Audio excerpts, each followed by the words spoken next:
Je m'appelle Nathalie Fortier et puis je suis entre autres auteure, illustrateur. Artiste, je dirais. Artiste, oui. Au départ, donc, j'ai vraiment travaillé beaucoup avec mes mains, la sculpture, la peinture, tout ça. Et je suis passée 16 ans dans la presse.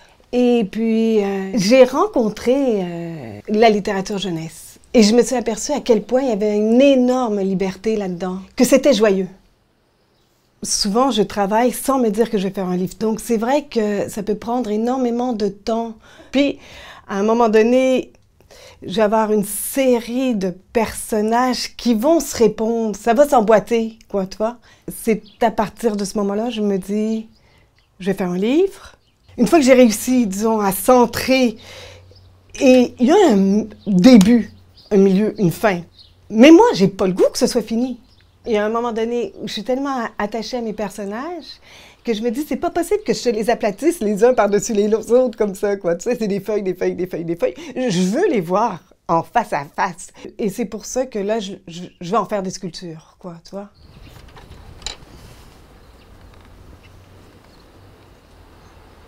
Au départ, j'avais des centaines et des milliers de cailloux, mais pour que ça ait du sens, il fallait qu'ils s'accrochent à un corps.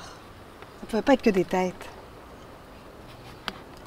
Et c'est lorsque j'ai fait ce geste-là, en fait, que je me suis aperçue que ça pouvait devenir un livre. Ce qui me plaît, c'est vraiment aussi de passer d'un livre qui peut être très sombre à un livre très léger en même temps, quoi.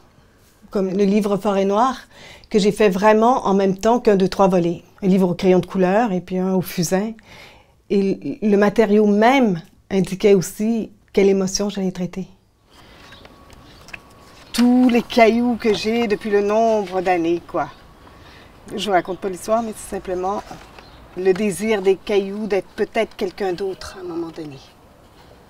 Et c'était de réussir à trouver qui allait où, quoi. Mais en fait, ils peuvent tous, ça peut marcher tout le temps, quoi.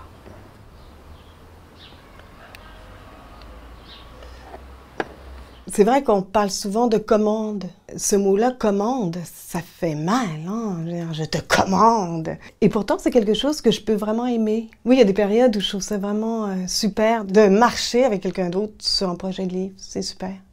Mais j'en fais de moins en moins. C'est que je suis toujours embarquée dans mes projets personnels, quoi. Ben, c'est quand même dur de quitter quelque chose que tu es en train de faire. Oui.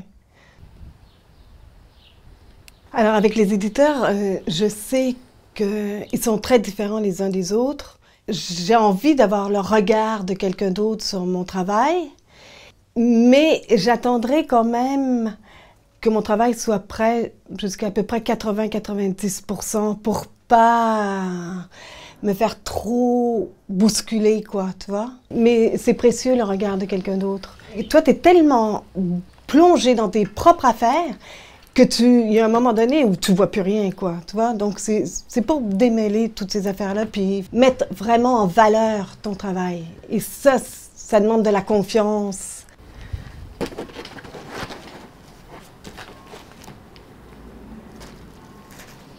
Quand je fabrique mes personnages, je leur mets la bonne tête. Comme ça, c'est la tête de Nicolas qui va avec le corps de Nicolas. Mais je sais qu'après, je peux mettre sans problème l'ours de Marcel et Gisèle sur le corps de Nicolas. Et que ça va bien lui aller. Le singe va très très bien avec le petit baveux qui est dans le livre Forêt Noire. On dirait que son corps est fait pour, quoi. On ne sait jamais si on va arriver à vivre de ce travail-là. Mais là, je vois bien que je suis encore vivante. Donc, c'est correct. Ce que je veux dire, c'est qu'il faut vraiment s'adapter aux circonstances avec ce travail-là. Comment on va s'accrocher aux branches, quoi. Je trouve que la Charte des auteurs fait un travail inouï, quoi, parce que j'ai travaillé aussi en tant qu'artiste dans les galeries et puis tout ça. Et ça n'a rien à voir. Mais les artistes sont des fois complètement démunis. Tandis que grâce à la Charte des auteurs-illustrateurs, c'est vrai qu'il y a eu quand même une énorme défense. Et ça, il faut que ça continue, c'est tout. Il faut que ce soit de plus en plus fort, ce genre de truc.